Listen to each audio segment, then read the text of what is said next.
ધોરણ 11 વાણિજ્ય વ્યવસ્થા અને સંચાલન, પ્રકરણ 3 ધંધાકી સેવાઓ 2।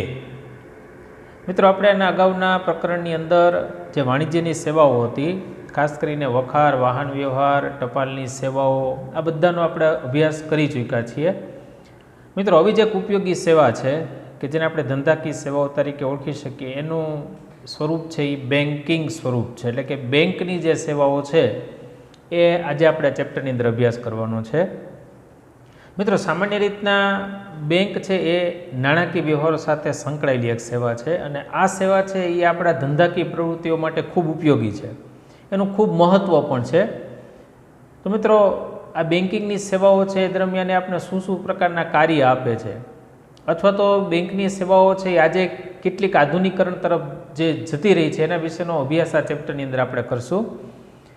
મિત્રો, સૌથી પહેલાં આ બેંક છે એ 1407 જીનીવા શહેરની અંદર બેંકની એક પ્રાથમિક શાખાથી બેંકની સેવાઓની શરૂઆત થઈ હતી।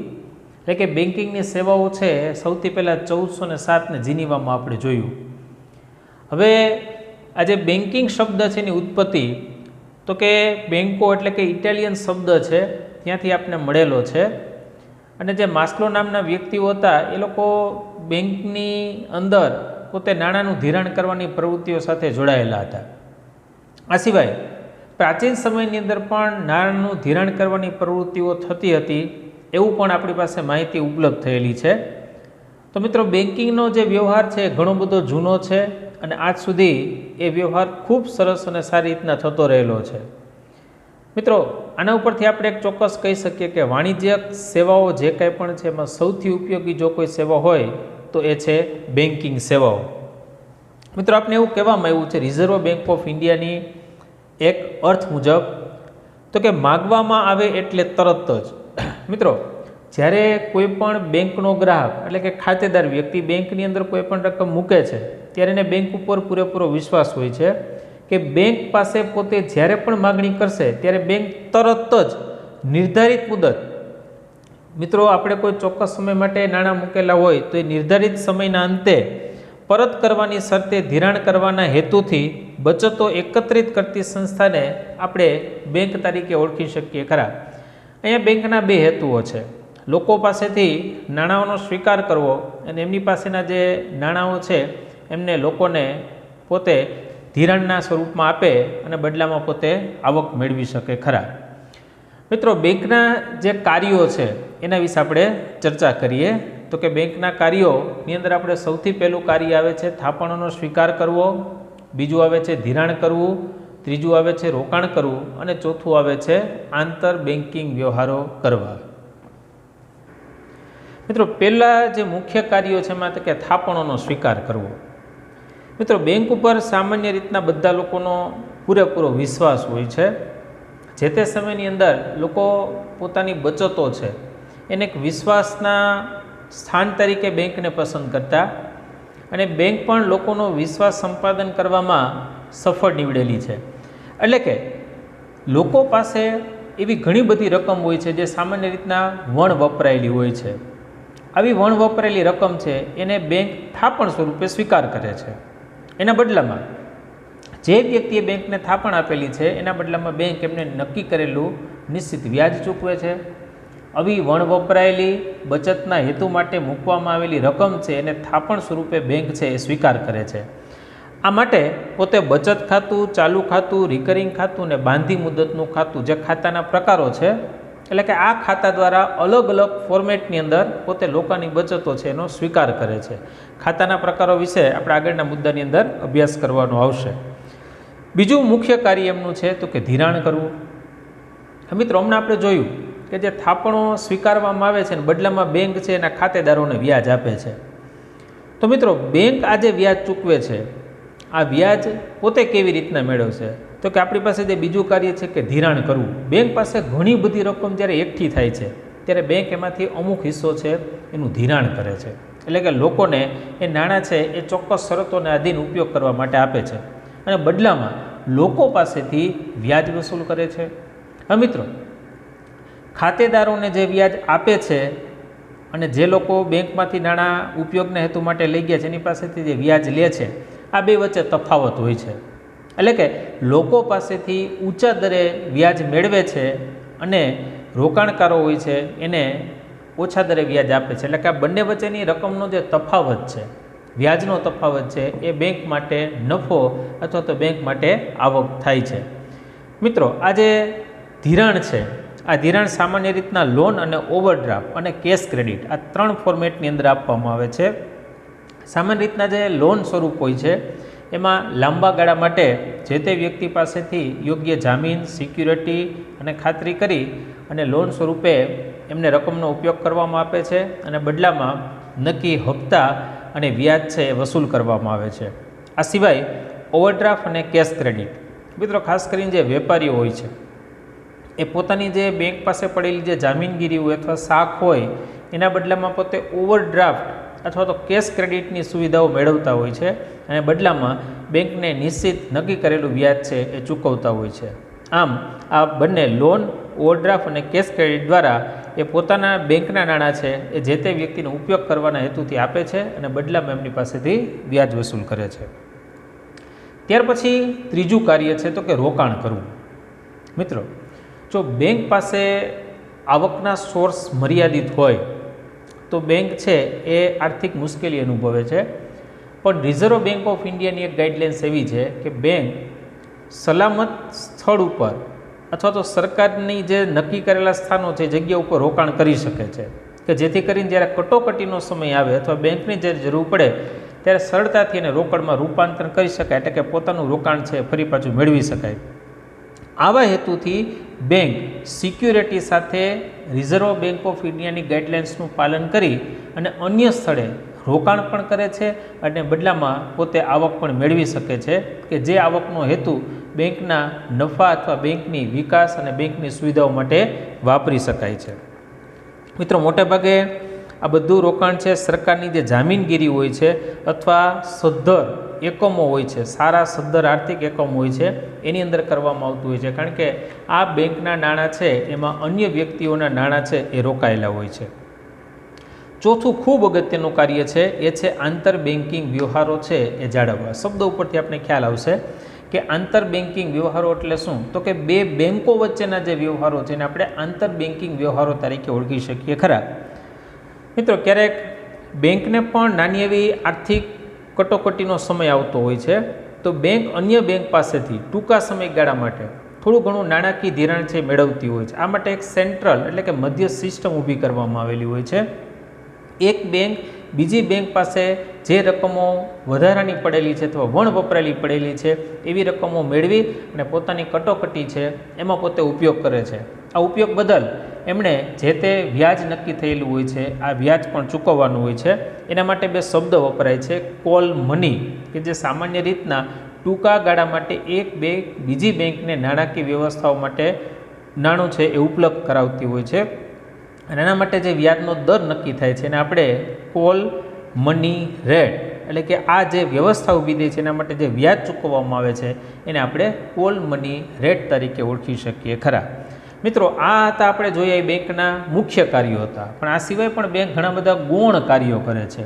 એનો આપણે અભ્યાસ કરીએ તો કે બેંકના ગૌણ કાર્યમાં સૌથી પહેલું કાર્ય આવે છે ગ્રાહકના નાણાકીય વ્યવહારોને સંભાળવા, હુંડિયામણને લગતા વ્યવહારો કરવા, શાખપત્ર આપવા, ટ્રાવેલર્સ ચેક આપવા, ડ્રાફ્ટની સેવાઓ આપવી, બેંક સાથે જોડાયેલા વ્યક્તિના શાખ અંગેની માહિતી આપવી, બાહેંધરી દલાલ તરીકેની સેવા અને અન્ય સંબંધિત સેવાઓ પૂરી પાડવી. આપણે મુખ્ય કાર્યો જોયા. હવે આપણે બેંકના ગૌણ કાર્યો છે એનો અભ્યાસ કરવાનો છે. તેમાંનું સૌથી પહેલું કાર્ય આવે છે ગ્રાહકોના નાણાકીય વ્યવહારો સંભાળવા. મિત્રો, હમણાં આપણે જોયું કે ભાઈ મોટાભાગના લોકો છે એના નાણાકીય વ્યવહારો બેંક મારફતે કરે છે. એનું મુખ્ય કારણ કે બેંક પ્રત્યેનો એમનો વિશ્વાસ છે. તો મિત્રો, બેંક આવા કયા પ્રકારના કાર્યો છે ગ્રાહકોના સંભાળતી હોય છે, તો કે બેંકના મુખ્ય બે ગ્રાહકો છે, એક થાપણ મૂકનાર અને બીજું છે નાણાં લેનાર.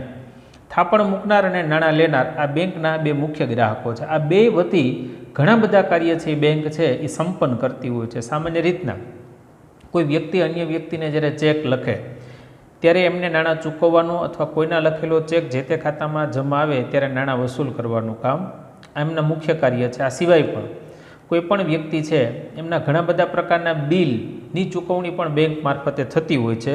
સામાન્ય રીતના ટેલિફોનનું બિલ છે, વીજળીનું બિલ છે, આ સિવાય જીવન વીમા પોલિસી એટલે કે પ્રીમિયમની પોલિસીઓ છે, ટ્યુશન ફી હોય, શાળાની ફી હોય, આ સિવાય સરકારના કોઈ પણ ટેક્સના ખર્ચાઓ ચૂકવવાના થતા હોય, આ સિવાય સરકાર દ્વારા કોઈ પણ વાહન ઉપર લગાવેલો કોઈ પણ પ્રકારનો દંડ કે ફાઇન હોય તો એની પણ ચૂકવણી છે એ બેંક છે એમના ગ્રાહકો વતી જે તે સંસ્થા અથવા વ્યક્તિઓને કરી આપે છે.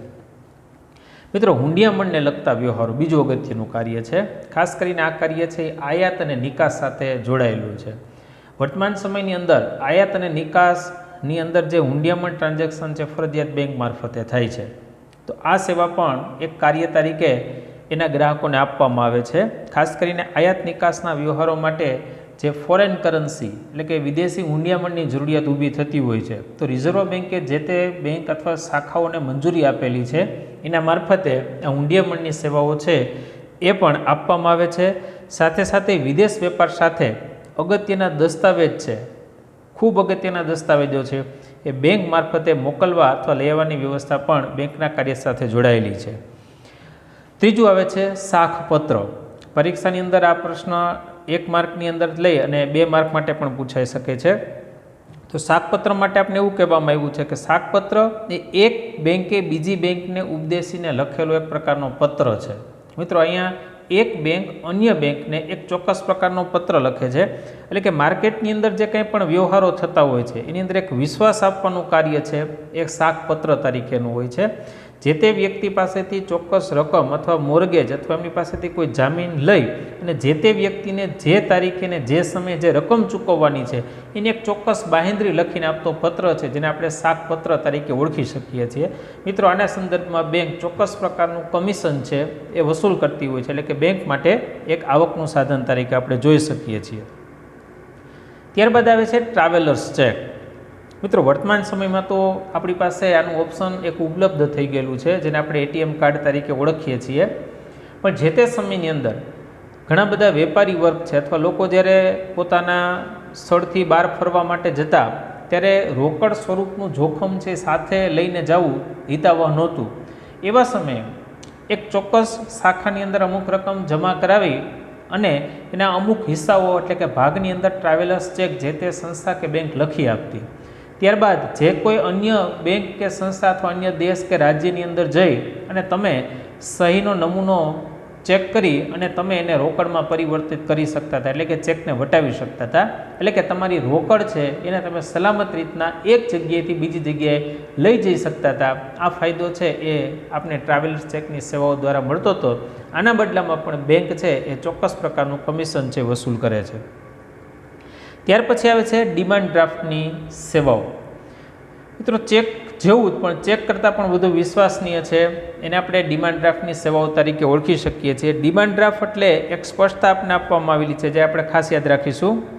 કોઈ એક બેંકે અન્ય બેંકની શાખ પર લખેલો એક ચોક્કસ પ્રકારનો ચેક છે. એટલે કે આપણે જે વ્યક્તિને નાણાં ચૂકવવા માગીએ છીએ એ એક બેંક અન્ય બેંકને એક ચેક લખી આપશે અને જે તે વ્યક્તિ છે એને નાણાં ચૂકવી દેવામાં આવશે. આમાં શરૂઆતમાં જે વ્યક્તિએ નાણાં ચૂકવવાના થતા હોય એને જે તે બેંકની અંદર એક નિશ્ચિત પ્રકારનું ફોર્મ ભરવાનું હોય છે. આ ફોર્મની અંદર જેને નાણાં ચૂકવવાના છે, જેટલી રકમના નાણાં ચૂકવવાના છે, આ તમામ પ્રકારનો ઉલ્લેખ અને એના બેંક અને બાકીની વિગતો સાથે ફોર્મ મૂળ બેંકની અંદર જમા કરાવવાનું, સાથે જેટલા રકમ રૂપિયા મોકલવાના છે એ પણ જમા કરાવવાના અને એ ઉપરાંતની કમિશનની રકમ પણ આ વ્યક્તિ જમા કરાવવાની છે. જ્યારે આ બેંક અન્ય વ્યક્તિને ચોક્કસ પ્રકારની રકમનો ચેક લખી આપશે ત્યારે જે તે વ્યક્તિના ખાતાની અંદર મોકલેલા પૈસા છે એને જમા કરી દેવામાં આવશે. એટલે કે નાણાકીય ટ્રાન્સફર કરવા માટે આ ડિમાન્ડ ડ્રાફ્ટની સેવાઓ છે એ ખૂબ ઉપયોગી છે.